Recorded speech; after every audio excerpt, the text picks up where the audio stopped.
এমন মানুষও আছেন যার রোগ ভোগটাই একটা জাতীয় জীবনের মোড় ঘুরিয়ে দিতে পারে, পারে জাতির ইতিহাসে একটা নূতন অধ্যায়ের সূচনা করতে।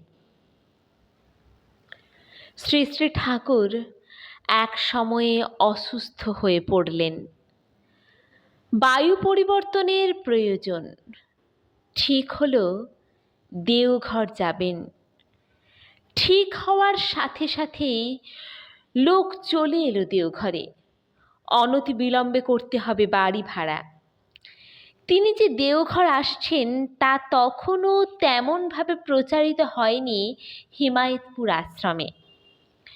তিনি যে বরাবরের মতো হিমায়তপুর ছেড়ে চলে আসছেন তা কল্পনা করারও কোনো অবকাশ ছিল না। আসছেন দেওঘর। অপরিহার্য